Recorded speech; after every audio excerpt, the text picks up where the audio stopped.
नमस्कार दोस्तों, स्वागत है आप सबका हमारी एजुकेशन क्लास में जिसका नाम है नालंदा जीएस एकेडमी और मैं हूं आपके साथ दीपक चौहान। जितने भी लेक्चर हमारे आते हैं, अगर आप लोगों ने वो अभी तक नहीं देखे हैं तो प्लीज़ सबसे पहले आप लोगों को उन्हें जाकर देख लेना है, ताकि आने वाले जितने भी लेक्चर होंगे या फिर आज का जो लेक्चर है उनसे उन्हें आप कोरिलेट कर सको।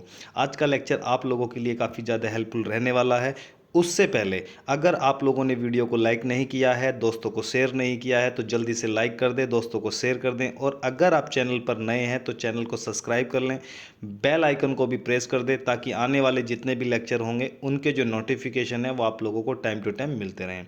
तो चलते हैं अपने लेक्चर की तरफ। आज का लेक्चर आप लोगों के लिए वक्फ बोर्ड से रिलेटेड रहने वाला है।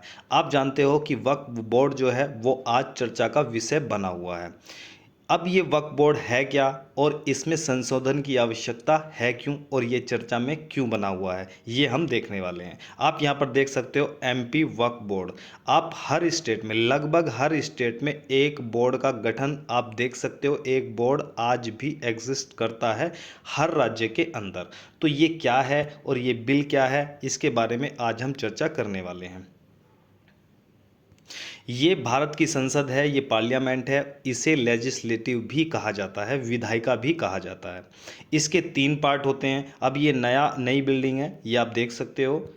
पुरानी बिल्डिंग दूसरे तरीके की थी और ये नई बिल्डिंग आप लोगों के सामने है। जो संसद होती है, लेजिस्लेटिव होती है, उसके 2 पार्ट होते हैं। एक लोकसभा होता है और दूसरा राज्यसभा होता है। जो लोकसभा होता है, ज़्यादातर आप लोग उसमें देखते हो कि उसका जो फर्श होता है उस पर ग्रीन कारपेट बिछा होता है। जब मैं राज्यसभा की बात करता हूँ तो राज्यसभा का जो कारपेट होता है वो रेड कलर का या एक तरीके से पिंक कलर का, इस तरीके का आप लोगों को देखने को मिलता है। जब भी कोई बिल आता है वो पेश किया जाता है संसद के अंदर, तो उसके कुछ अपने प्रोसीजर होते हैं, कुछ चीज़ों से उन्हें होकर गुजरना पड़ता है। जब संसद के अंदर कोई भी बिल लाया जाता है उसे विधेयक कहा जाता है, वो एक्ट नहीं होता है। जब हम विधेयक की बात करते हैं तो विधेयक को आप लोकसभा या राज्यसभा किसी भी सभा में आप उसे पेश कर सकते हो। लोकसभा या राज्यसभा में पेश करने के लिए कोई मंत्री हो सकता है, कोई विधायक हो सकता है और कोई प्राइवेट मेंबर भी इसे लोकसभा या राज्यसभा में एक तरीके से पेश कर सकता है। जब मैं बात करता हूं वक्फ संशोधन विधेयक 2025 की, अल्पसंख्यक मामलों के जो मंत्री हैं किरण रिजिजू जी, उन्होंने इस संशोधन बिल को 2025 को संसद में पेश किया। सबसे पहले इसे लोकसभा में पेश किया गया। लोकसभा में पेश करने का सबसे बड़ा जो कारण होता है वो ये होता है क्योंकि लोकसभा में जो सत्ता पार्टी होती है उसका बहुमत होता है। इसीलिए ज़्यादातर जो बिल पेश किए जाते हैं गवर्नमेंट के द्वारा वो लोकसभा में पेश किए जाते हैं। जैसे ही वो लोकसभा में पारित होते हैं उसके बाद में उसे राज्यसभा में भेज दिया जाता है। ये आम प्रोसीजर होता है। यानी कि अगर लोकसभा में कोई बिल पेश हुआ, वो पास हुआ, पास होने का नेक्स्ट प्रोसीजर फिर क्या है, उसे राज्यसभा में भेजा जाएगा। जैसे ही वो राज्यसभा में पास होता है तो उसका जो तीसरा पार्ट होता है उसे बोलते हैं हम राष्ट्रपति। ठीक है, यानी कि संसद होती है, संसद के 3 भाग होते हैं जिसे हम लोकसभा बोलते हैं। ये संसद है, संसद के 3 भाग होते हैं, लोकसभा, राज्यसभा और तीसरा होता है राष्ट्रपति। जब भी हम कोई बिल संसद के अंदर लेकर आते हैं सबसे पहले हम उसे लोकसभा में पारित कराते हैं, उसके बाद में हम राज्यसभा में पारित कराते हैं और जैसे ही ये बिल राष्ट्रपति के सिग्नेचर के लिए जाता है, सिग्नेचर होने के बाद में ये एक्ट बन जाता है। ये एक्ट बन जाता है, यानी कि किसी भी बिल को आप लोकसभा, राज्यसभा किसी में भी पेश कर सकते हो। जब वो एक जगह से पास होता है तो दूसरे सदन में जाता है, जब दूसरे से पास हो जाता है तो राष्ट्रपति के हस्ताक्षर के लिए चला जाता है और जैसे ही राष्ट्रपति के हस्ताक्षर उस पर होते हैं वो एक्ट बन जाता है और वो इम्प्लीमेंट हो जाता है देश के अंदर। इतनी बात आप लोगों को समझ में आई होगी।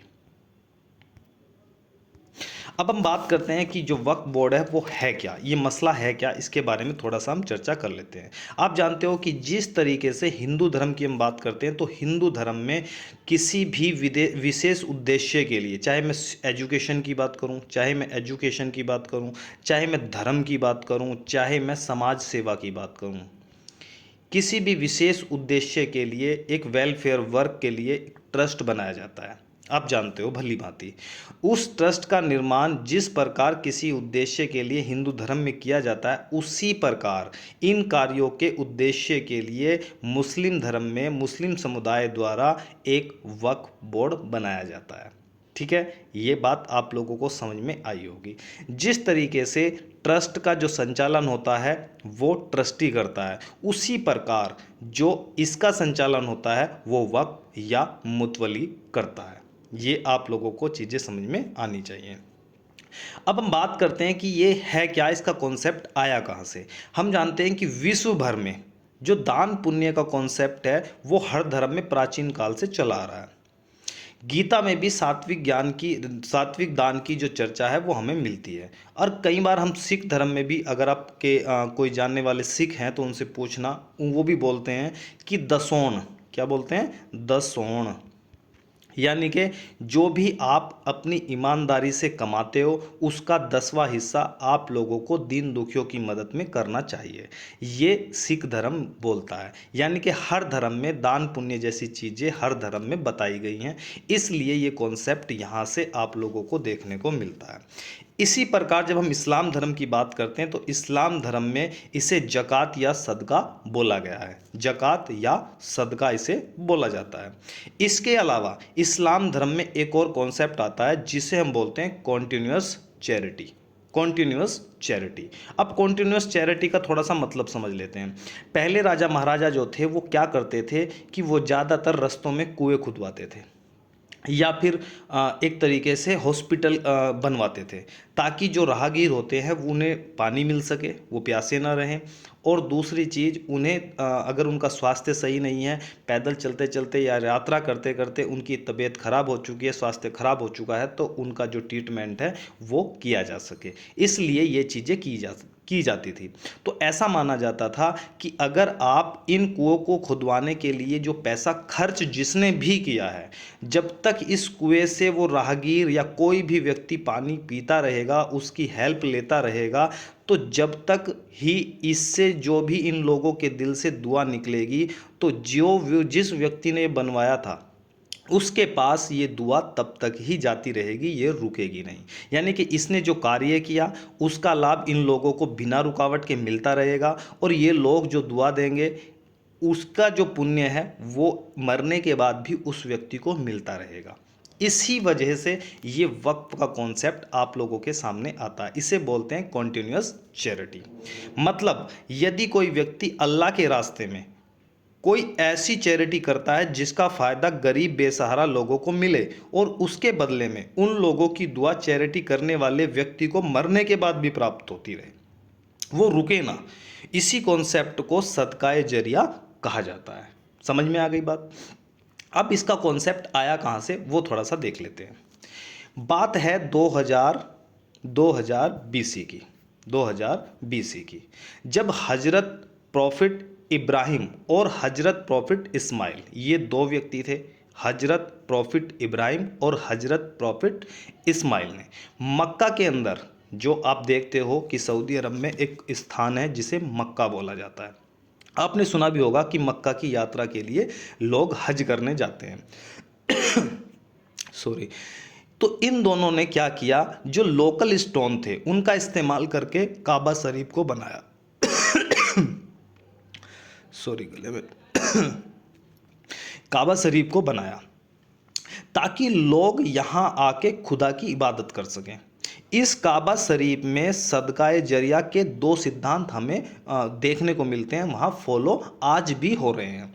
पहला सिद्धांत क्या था, काबा शरीफ को अल्लाह की राह में समर्पित किया गया। आप लोग देखते हो कि कोई मंदिर अगर किसी राजा ने बनवाया है तो वो क्या करता है, किसी विशेष देवता को वो समर्पित करता है।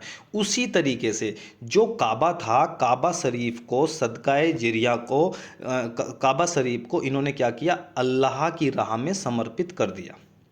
दूसरा कॉन्सेप्ट क्या था, आज भी लोग यहाँ आके इबादत करते हैं। यही कारण है कि काबा शरीफ को लोग सदकाए जरिया या कॉन्सेप्ट कंटिन्यूस चैरिटी मानते हैं। यानी कि यहाँ पर लोग क्या करते हैं, इबादत करने आते हैं। यानी कि जिसने ये काबा बनाया उन्हें जब तक लोग यहाँ पर इबादत करने आते रहेंगे, इनका बेनिफिट, इस काबा का बेनिफिट उन लोगों को मिलता रहेगा, तब तक इन्हें बनाने वाले को इसका जो पुण्य है वो लगातार मिलता रहेगा, कंटिन्यू मिलता रहेगा।